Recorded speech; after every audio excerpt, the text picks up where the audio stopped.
Assalamualaikum warahmatullahi wabarakatuh. Selamat pagi anak-anak. Bagaimana kabar kalian pada pagi hari ini? Papa harap kalian dalam keadaan baik-baik saja.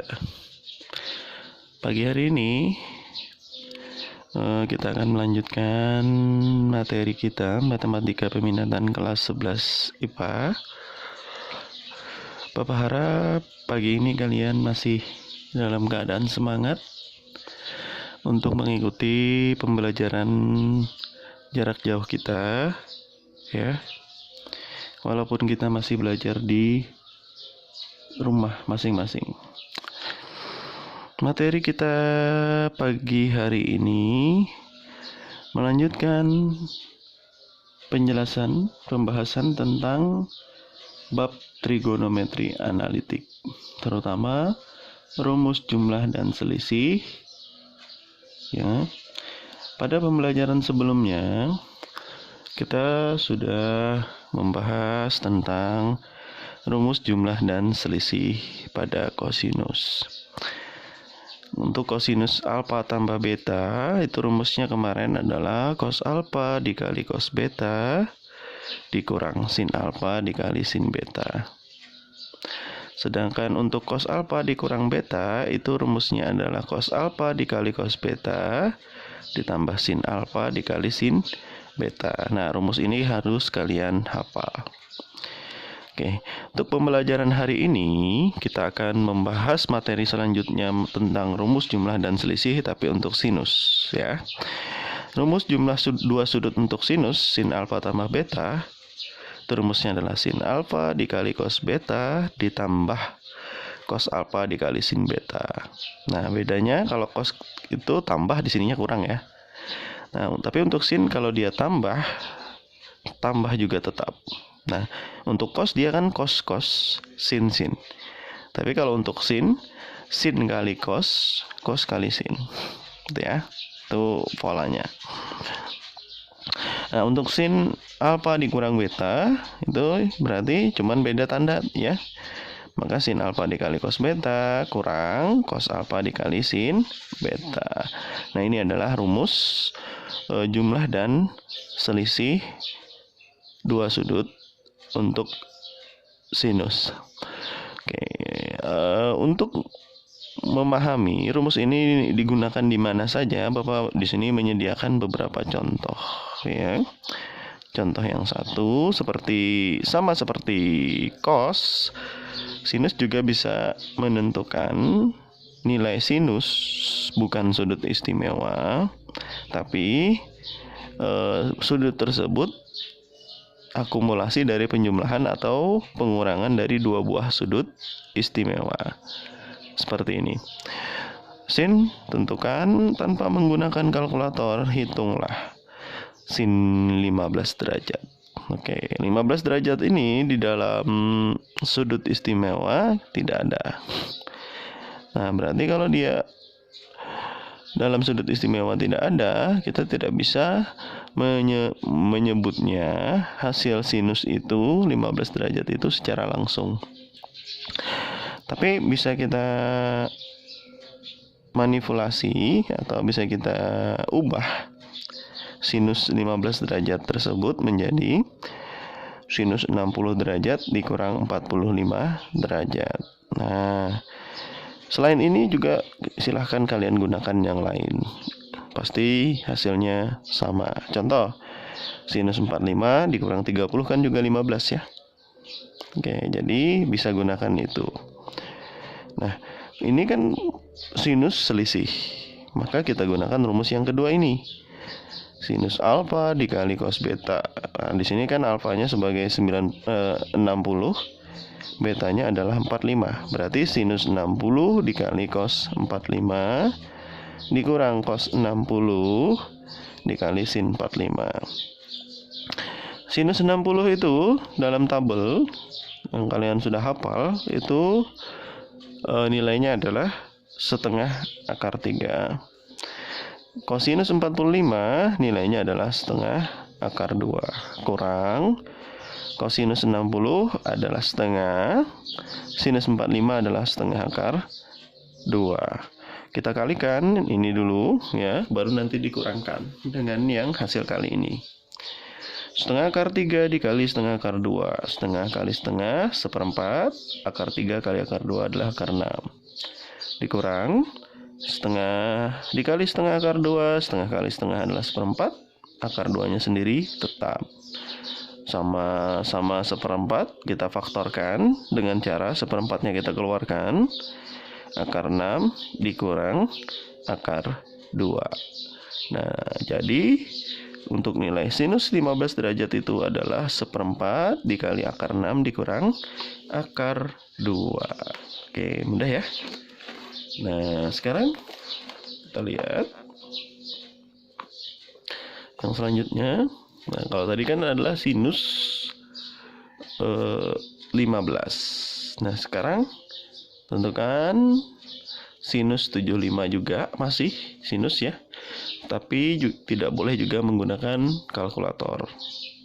Nah, sinus 75 itu kalau kita pecah ya, ternyata itu adalah penjumlahan dari dua buah sudut istimewa, yaitu 45 dan 30. 45 tambah 30 kan 75 ya.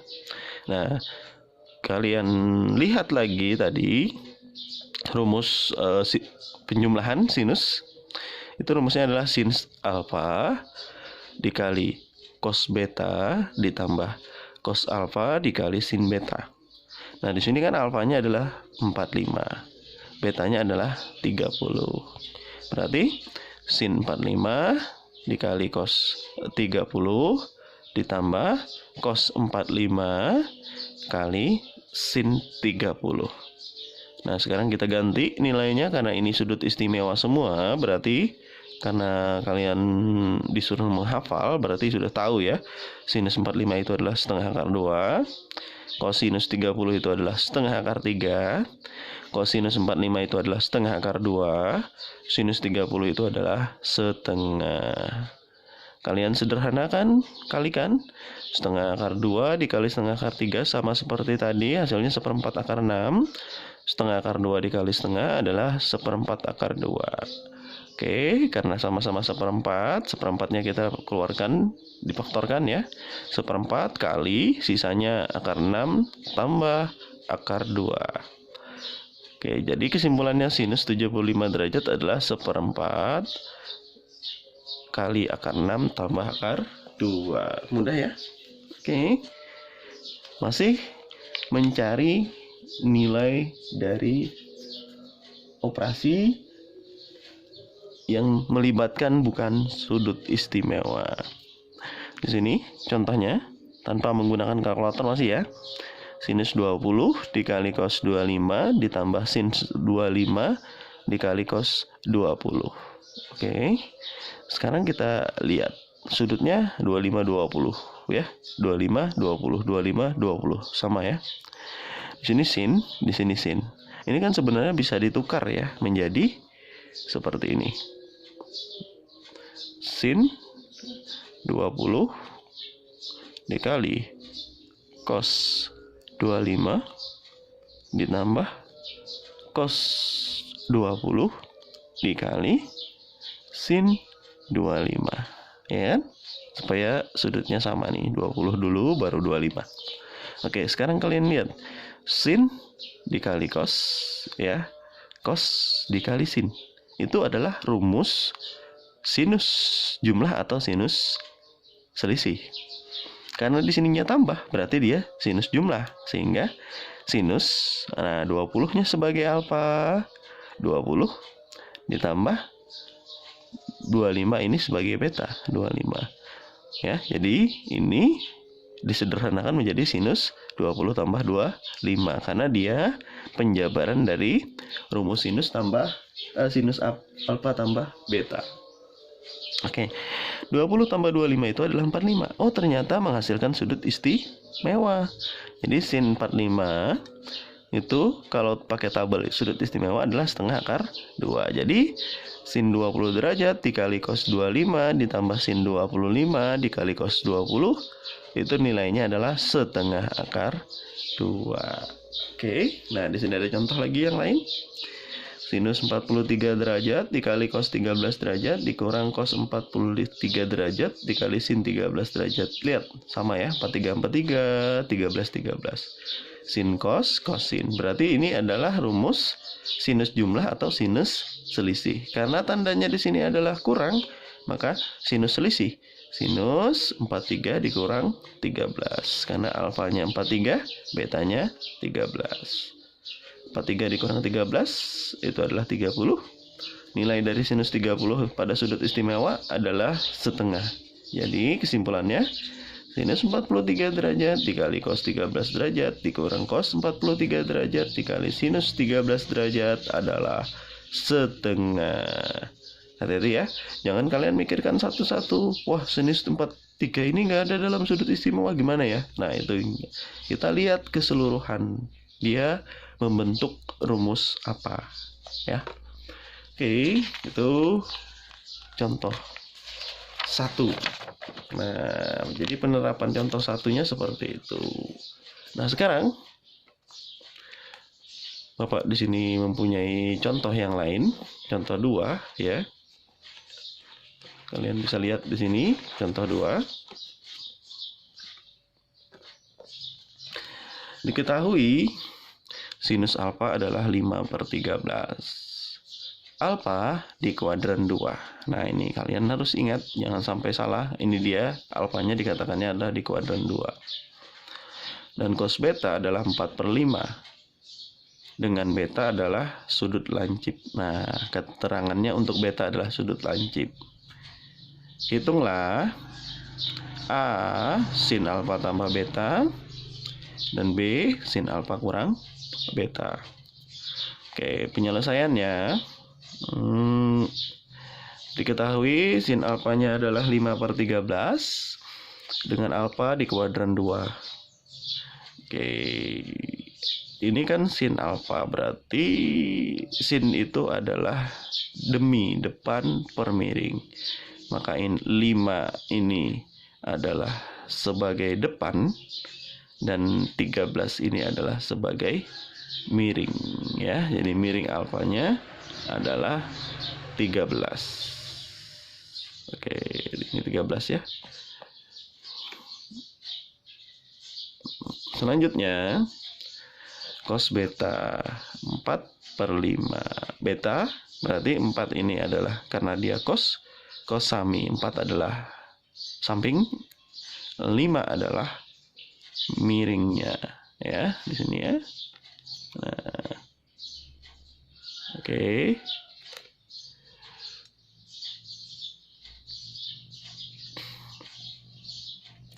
Nah, bedanya nanti adalah di kuadran 1 itu semuanya positif. Kalian ingat ini ya, kata ini ya. Semua surat tanda cinta.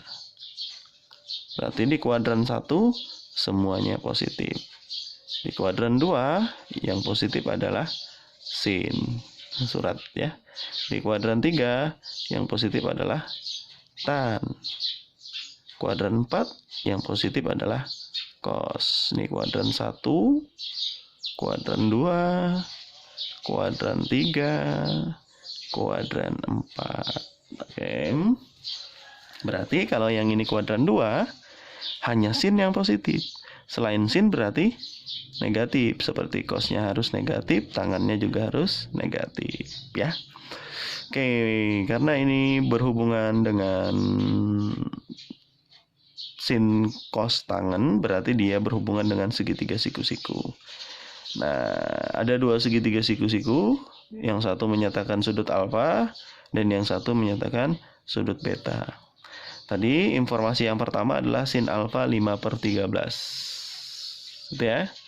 Nah, berarti tadi depannya adalah 5, 13 itu adalah miring. Berarti kita buat dulu sudut alfa. Depan alfa kan di sini ya. Nah, 5 miringnya adalah 13. Nah, kalau kalian lihat 5, 13 ini dia membentuk suatu sudut triple Pythagoras ya. Jadi 5, 13, satunya adalah 12. Kalau kalian bingung triple Pythagoras, kalian bisa menggunakan aturan teorema Pythagoras. Silahkan ya. Jadi cos alfanya adalah samping miring. Kenapa kita mencari cos alfa? Karena yang dicari adalah sin alfa tambah beta dan sin alfa kurang beta. Sin alfa tambah beta itu rumusnya kan sin alfa dikali cos beta ditambah cos alfa dikali sin beta. Nah, yang perlu dicari adalah sin dan cos. Nah, untuk alfa sinnya sudah ada ya. Nah, berarti yang hanya perlu kita cari hanya cosnya saja. Sehingga cos alfa cos sami samping miring 12/13. Karena dia di kuadran 2, nilai cos itu kan negatif, maka di sini dikasih negatif. Hati-hati, ingat itu ya, jangan sampai ketinggalan. Oke, itu baru untuk sudut alfa. Selanjutnya untuk sudut beta ya, yang diketahui kan cos beta. Nah, berarti kita harus mencari sinnya. Oke, tadi cosnya tadi adalah sampingnya 4, miringnya 5. Berarti di sininya samping beta, ini miring beta. 4, 5, satunya pasti adalah 3 dalam triple ya. Nah, yang perlu kita cari sin, karena sudah ada cos, berarti sin beta, sin demi depan per miring. Depannya adalah 3, miringnya adalah 5. Jadi sin betanya adalah 3/5. Oke, nah kalau sudah dapat unsur-unsur yang diperlukan untuk mencari sudut jumlah dan selisih, maka langsung saja sin alfa tambah beta, tadi rumusnya sudah ada ya. Tinggal masukkan sin alfa, kita lihat sini sin alfanya berapa? 5/13 dikali cos beta. Kita cari cos beta berapa di situ? Cos beta 4/5 tambah cos alfa. Cos alfa di sini adalah 12/13 negatif ya, kali sin betanya adalah 3/5. Oke, kenapa semuanya positif? Karena kan untuk sudut beta itu adalah sudut lancip. Sudut lancip itu di kuadran 1. Kuadran 1 tadi kan semuanya positif. Berarti sinnya positif, cosnya pun juga positif. Sekarang kita sederhanakan. 5 kali 4, 20. 13 kali 5, 65. Positif ketemu negatif, jadi negatif. 12 kali 3, 36. 13 kali 5, 65. Kita sederhanakan, 20 dikurang 26, karena penyebutnya sudah sama, adalah negatif 16/65. Jadi sinus alfa ditambah beta itu hasilnya adalah negatif 16/65. Oke, selanjutnya tadi kan yang ditanyakan 2 ya, sinus alfa tambah beta dan sinus alfa kurang beta. Nah, sinus alfa kurang betanya di sini sinus alfa dikali cos beta, yang bedanya cuma tandanya di sini, yang tadi tambah di sini kurang ya. Cos alfa dikali sin beta. Sama kita masukkan unsur-unsurnya. Tadi kan bedanya cuma tanda. Tadi di sini kurang, yang satunya tambah. 20/65 ditambah 36/65. 20 tambah 36 itu adalah 56/65. Jadi sin alfa kurang betanya adalah 56/65. Mudah ya? Oke. Nah, sekarang contoh penerapan yang ketiga. Kalau yang tadi menggunakan sudut istimewa, memang sudut istimewa ya, tapi pakai triple Pythagoras. Kalau yang ini Bapak menyediakan satu yang tidak bisa menggunakan triple ya. Jika sin A sama dengan 3/5, nah ini keterangannya kalian ingat, kuadran berapa di sini? Ini kan dari 0 sampai V/2 ternyata kuadran 1. Jadi A-nya kuadran 1. Dan sin beta adalah negatif akar 3/4. Dengan, nah ini letakkan di kuadran berapa? Ternyata ini adalah kuadran 3. Ya. Oke, hitunglah sin alfa kurang beta. Berarti yang diminta adalah selisihnya saja. Oke, sama seperti tadi, kita harus mencari, karena di sini ada sin dan sin, berarti otomatis kita harus mencari cosnya, ya. Oke, sudut A-nya dulu. 3/5. Depannya 3 ya. Miringnya 5. Berarti di sini 3, 5. 3, 5, 1 masih triple ya, yaitu 4. Nah, sekarang yang kita cari adalah cos. Cos itu samping miring ya. Samping A-nya adalah 4, miringnya 5. Jadi 4/5. Oke. Selanjutnya. Nah, sin beta adalah negatif akar 3/4. Nah, di sini negatif ya. Oke, tapi karena dia ini letaknya di V kurang dari B kurang dari 3V/2. Itu letaknya di kuadran 3. Seperti yang tadi, kuadran 3 itu kok tangan yang positif ya. Berarti otomatis sinus dan kosinusnya negatif. Jadi jangan kalian hiraukan tanda negatif yang di depan ini. Kalian lihat ininya aja, berarti akar 3 adalah sebagai depan, 4 itu sebagai miring ya. Nah, jadi B depannya akar 3, di sini 4. Akar 3, 4 itu kan nggak ada dalam triple Pythagoras. Maka ini kita misalkan sebagai X. Gunakan rumus teorema. Akar 4 kuadrat dikurang akar 3 kuadrat. 4 kuadrat itu adalah 16 dikurang akar 3 dikuadratkan adalah 3. 16 dikurang 3 adalah akar 13. Gitu ya. Akar 13 nggak ada, berarti tetap. Maka akar 13 saja X-nya. Otomatis cos B, cos sami ya. Akar 13, miringnya 4, berarti akar 13/4.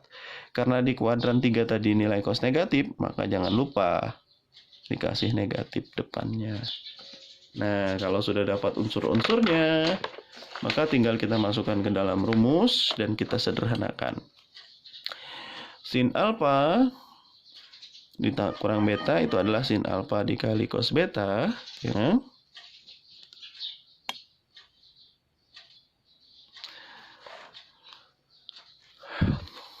Dan dikurang cos alfa dikali sin beta. Masukkan sin alfanya tadi adalah 3/5 dikali negatif akar 13/4 dikurang 4/5 dikali negatif akar 3/4. Masukkan unsur-unsur yang satu sudah kita dapat tadi. Kita kalikan 5 kali 4 20, 3 kali negatif akar 13 negatif 3 akar 13. Tambah. Ini karena negatif kali negatif dia positif ya. 4 kali akar 3 4 akar 3, 5 kali 4 akar 20. Kan sama nih, akarnya adalah akar 20, maka negatif 3 akar 13 ditambah 4 akar 3, ini hasilnya. Atau boleh kita tukar yang positifnya kita kedepankan. Jadi 4 akar 3 dikurang 3 akar 13/20. Jadi sin A kurang beta, sin A kurang B adalah 4 akar 3 dikurang 3 akar 13/20. Oke, bagaimana? Mudah bukan? Ya, demikian penjelasan dari Bapak untuk materi hari ini. Bapak harap kalian dapat memahami penjelasan dari Bapak yang singkat dan seadanya ini. Mudah-mudahan bermanfaat ya bagi kalian. Bapak salah hilap, mohon maaf. Bapak akhiri. Assalamualaikum warahmatullahi wabarakatuh.